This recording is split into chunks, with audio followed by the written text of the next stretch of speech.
It's the Friday News Roundup. We're talking about Philly's better-than-expected voter turnout in this week's election. SEPTA has yet another problem on its hands, and the Philly Art Museum CEO is suddenly terminated. Why? It's Friday, September 7th. I'm Trenae Nuri, and here's what Philly's talking about.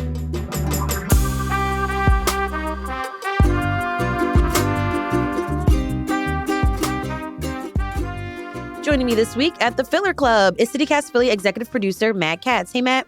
Hey, Trenae. We had a big election this week. Yeah, let's talk politics, city politics, post-election. Matt, the unofficial numbers show some very impressive signs. Voters turned out for the vote. Yeah, about 34% of registered voters cast a ballot, according to the city commissioner's office. And that's the highest percentage for an off-year election in at least a decade.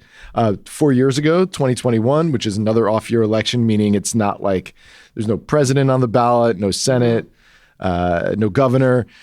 That year, 2021, it was 22%. So really dramatic increase in the number of voters. I mean, why do you think that is? I don't know. I was going to ask you that because, what does this say about Philly? Like, things have been sleepy for a number of years when it comes out to voter turnout. So maybe those annoying emails, those texts, the flyers, the handwritten postcards, and the ads worked. Yeah, I mean, that's probably part of it. I think the other thing has got to be Trump. Donald Trump was not on the ballot. And the policies, right? And Absolutely. how it's impacted us in so many ways. Totally. And it's only been 11 months. Yes, exactly right. And people are just desperate to do something, to do anything to push back against some of these policies. And I think that was really clear in how big the three Democratic state Supreme Court justices for Pennsylvania won retention. They won a vote to serve another 10 years on the court. There was a bunch of MAGA money that was put into this race against these justices. They were trying to get them kicked off the court because, if there are court challenges over the vote in swing state Pennsylvania, say in the next presidential election, this Pennsylvania Supreme Court could have power over deciding how our state goes in terms of whether we're a red state or a blue state in the next presidential election. So this court could also rule on abortion, any number of other really controversial big issues that matter to a lot of people. So I think voters may have seen this court as something of a bulwark against Trump. And that might also explain why District Attorney Larry Krasner, who has been the city's really most visible defender against Trump policies. Very vocal. Very vocal. And the most vocal. There's no other local politician who is as vocal as he is. He won in a landslide his reelection this week. 76% of the vote he got, which is really pretty excellent. He beat Pat Dugan, who ran on the Republican ticket, despite having already lost to Krasner in the spring primary as a Democrat. Trenae, we have a clip from Dugan's concession speech Tuesday night that I want to play. He was very gracious in defeat. The truth won. Because throughout this campaign, Larry Krasner was finally exposed for what he is. A despicable, uncaring, heartless human being. I'm kidding. Dugan was not gracious at all. Let me play a little bit more.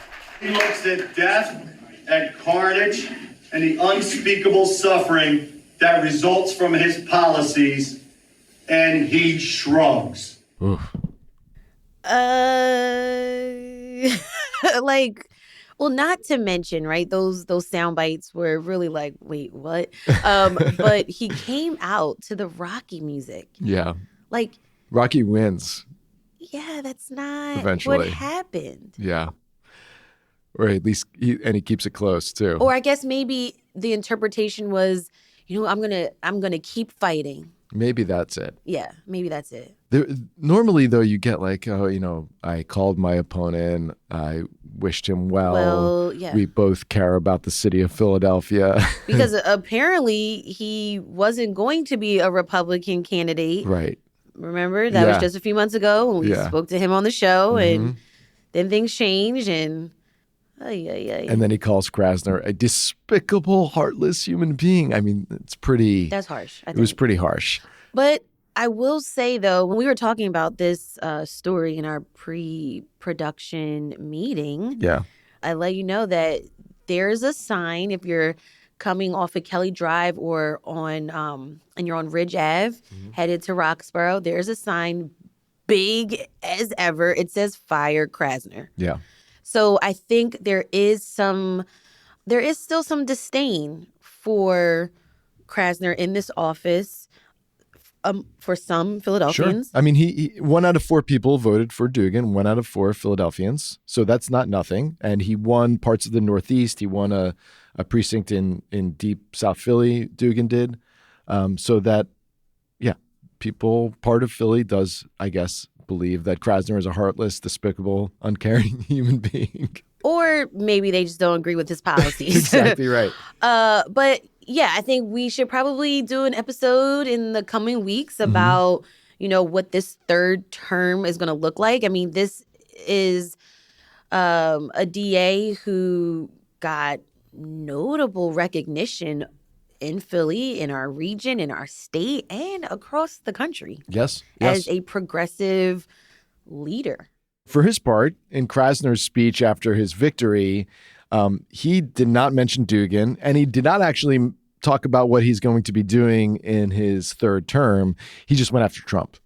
And I think that's what we're really going to see, most notably from Krasner in the coming years. I don't think we'll see anything dramatically different in terms of the way he operates his office, but we are going to see him as I said earlier, like the face of our Philadelphia's opposition to Trump. All right, we gotta shift gears and talk about what has been going down at the Philly Art Museum. Yeah. So I think a lot of us were pretty shocked on Tuesday morning when we saw the headline that former CEO of the Philly Art Museum, Sasha Suda, was shockingly terminated and was terminated through an email. The reason for cause. And according to Philly Mag, the board wished her every success in her future. Yeah, it's the board of the Art Museum, but they didn't say what the cause was, right? Right. Now, remember, this all comes after the Art Museum just underwent a complete rebrand that got so criticized. Yeah.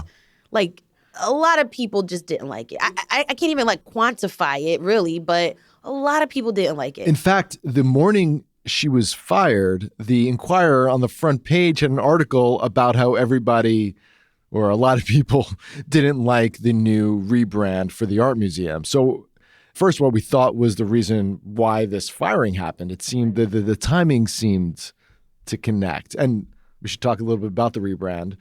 First, they changed their nickname or their name. Yeah, so it's FAM. It's FAM. So now PHAM. Right. Standing for the Philadelphia Art Museum, which we all have been saying it and calling it that. No one ever really said the Philadelphia Museum of Art. That was the old name. Yeah. PMA. People did say PMA. Really? I feel like I heard that. Maybe, yeah. But now it is FAM, not PMA. Yeah.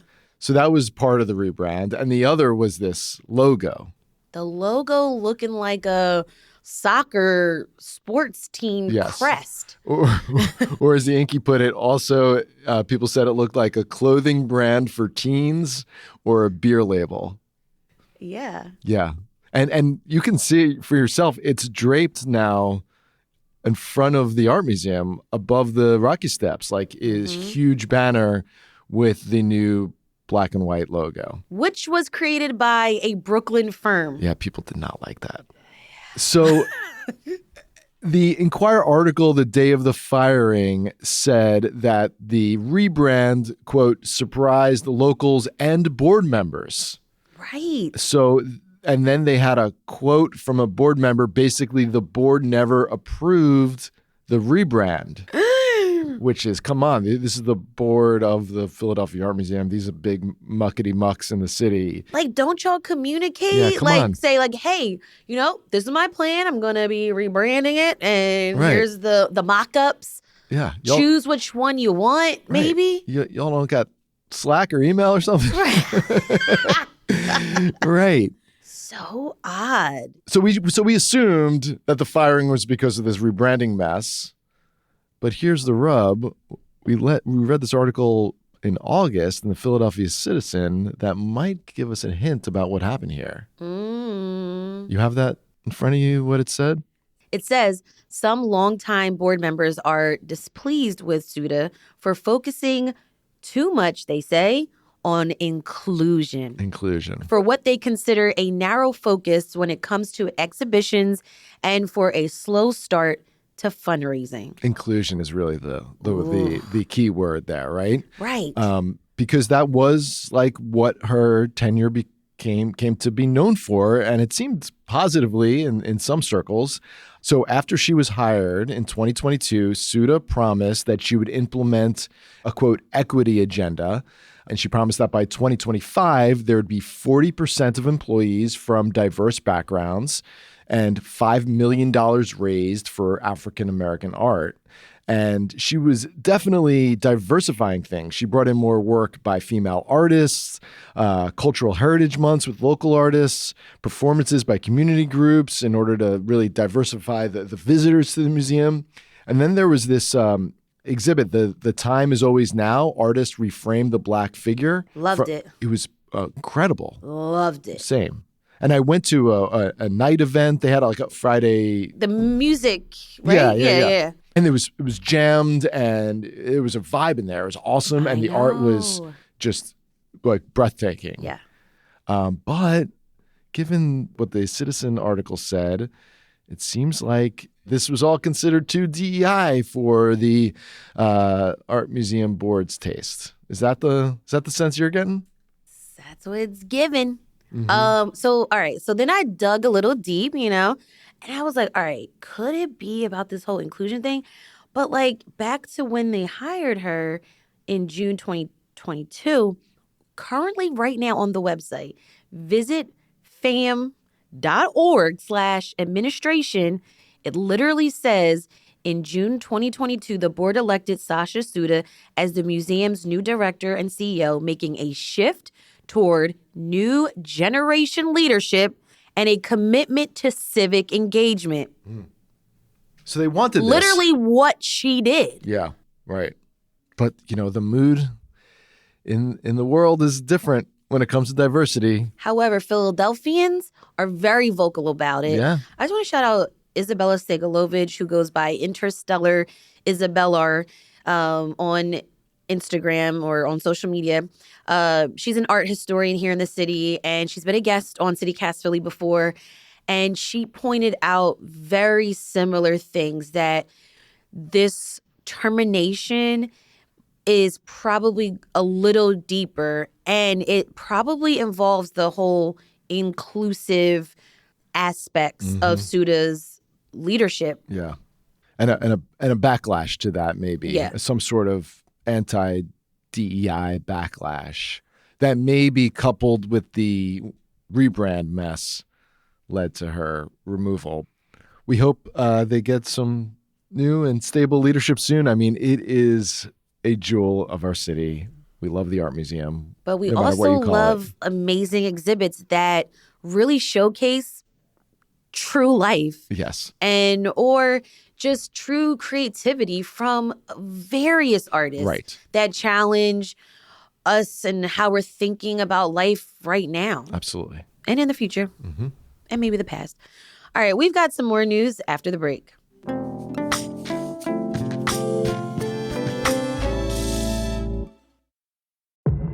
Filler Club is Philadelphia's best kept secret. It's the only place in the city where you can work out, and socialize all under one roof.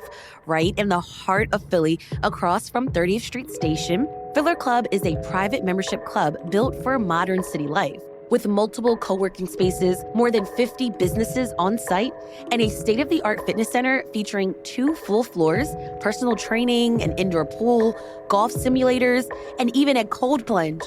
You'll find everything you need to thrive. Visit fillerclub.com to learn more and apply to become a member. Discover why Filler Club is Philadelphia's best kept secret for work, wellness, and connection.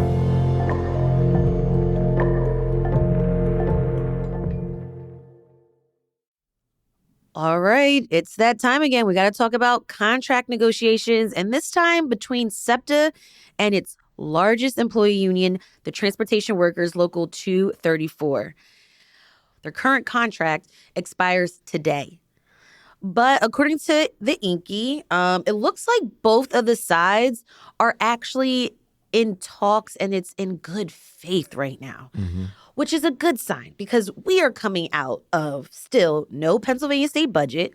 And the whole, just a few months ago, we literally saw major service disruptions throughout the system. It impacted many of us getting to work, getting to school, getting around the city.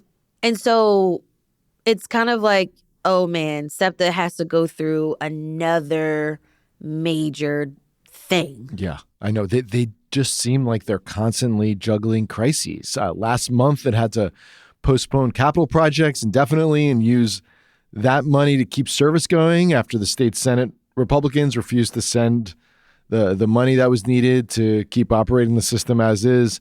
The legislature still hasn't figured out a permanent funding solution for SEPTA. So, there's more financial questions on the horizon.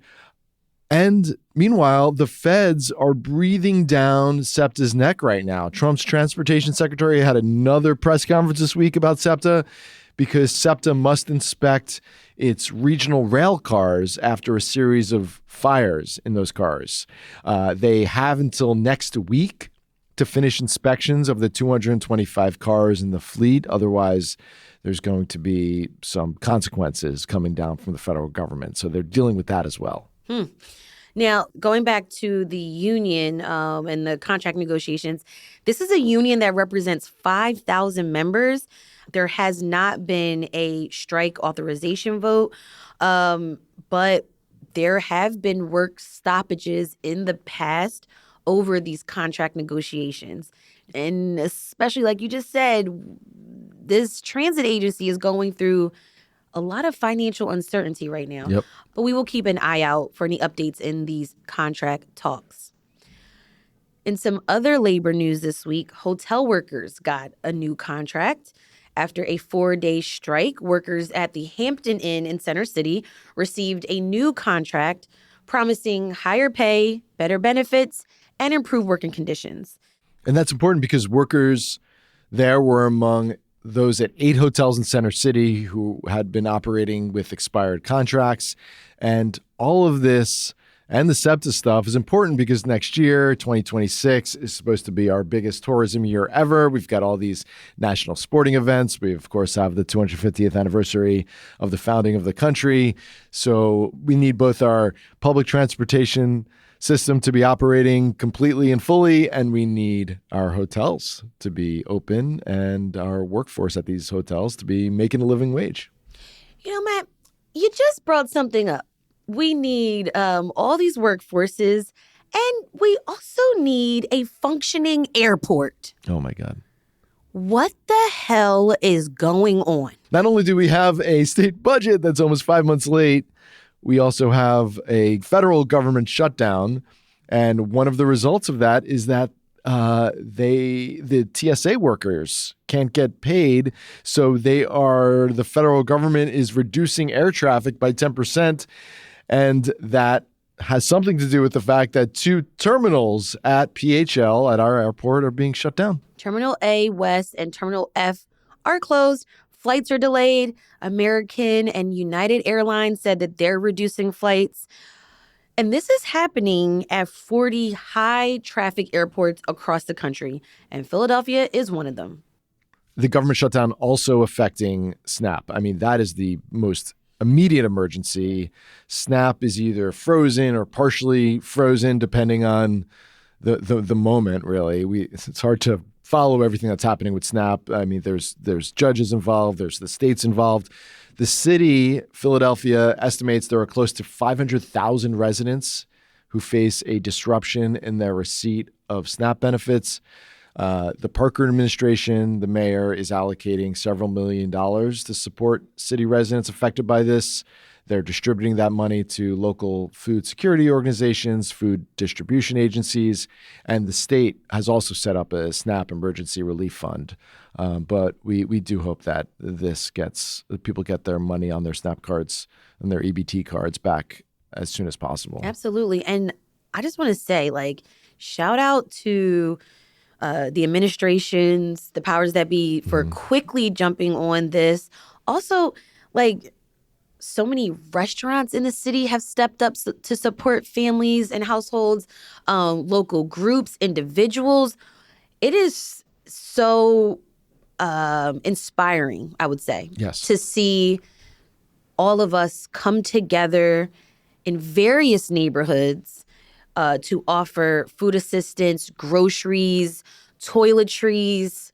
And it's so icky that this is all happening during the holiday season. Yeah, really is heartbreaking. We'll be right back after this short break.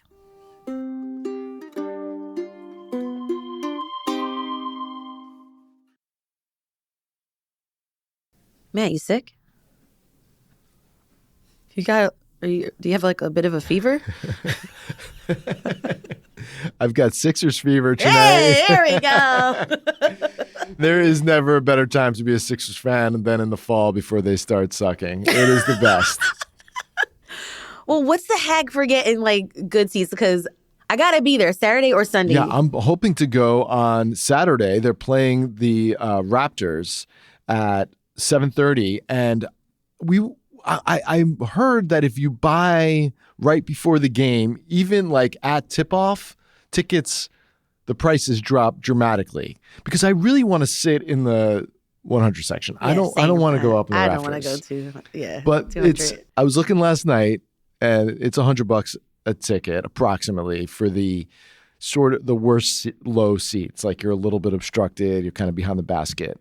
But I have all the apps ready to go for Saturday evening, and I'm going to try them all. So I was looking on Reddit, and Reddit says, you go between 1 to 3 hours before game time, and the apps are SeatGeek, TickPick, and StubHub. Yeah. And you just check all those. Okay. Are you going to do the same thing? Yeah. Okay. I'm a SeatGeek girl, but okay. Yeah. Okay. If I can go with my family and spend I don't know, $50 per ticket to sit close, that's a deal. A steal. Yeah.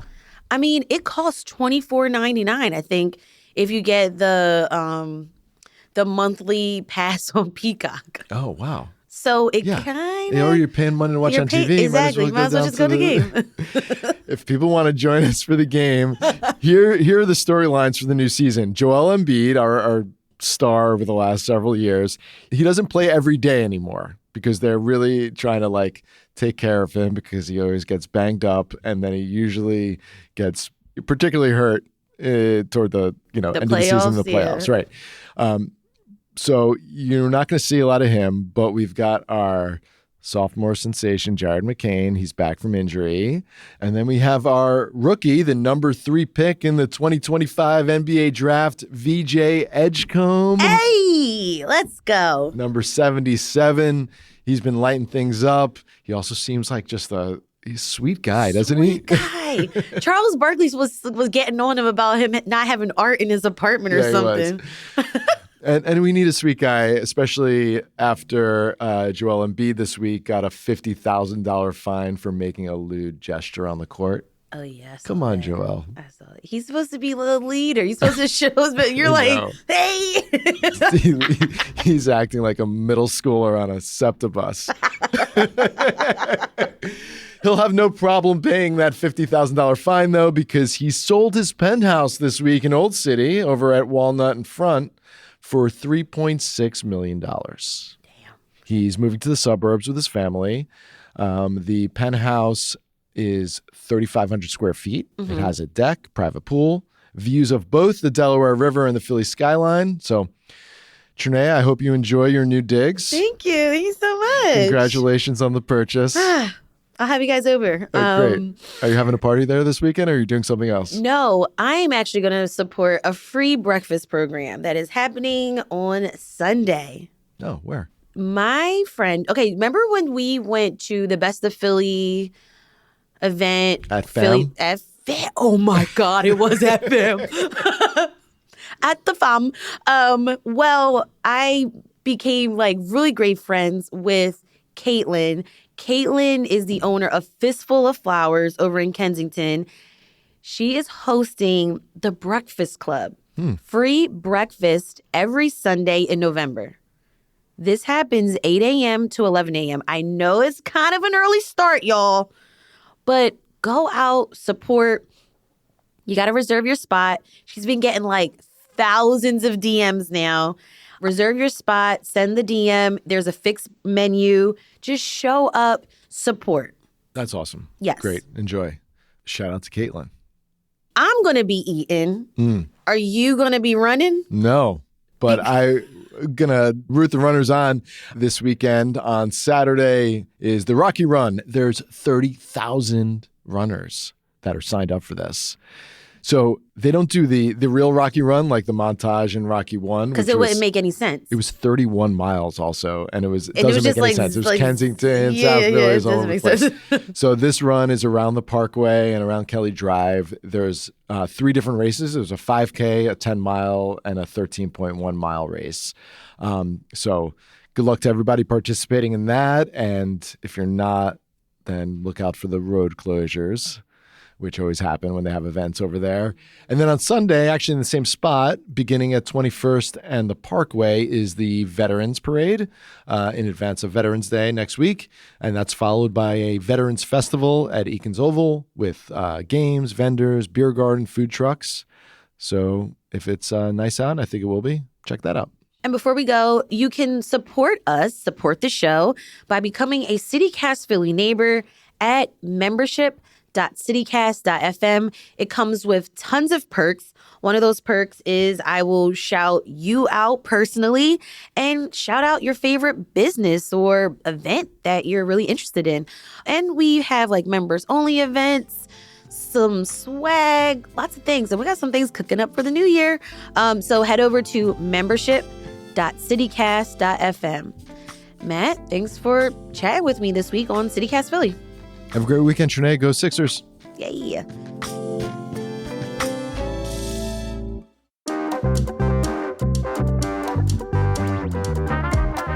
That's all for us today here on CityCast Philly. Our executive producer is Matt Katz. Our producer is Abby Fritz. Our Hey Philly newsletter editor is Siani Colon. And our host is me, Trenae Nuri. Music is by Philly's own Interminable, with additional music from All the Kimonos. If you enjoyed the show, tell your friends. Also, rate the show, leave us a review, and subscribe to our morning newsletter, Hey Philly. We'll be back Monday morning with more news from around the city. Have a great weekend and be safe, y'all. Bye.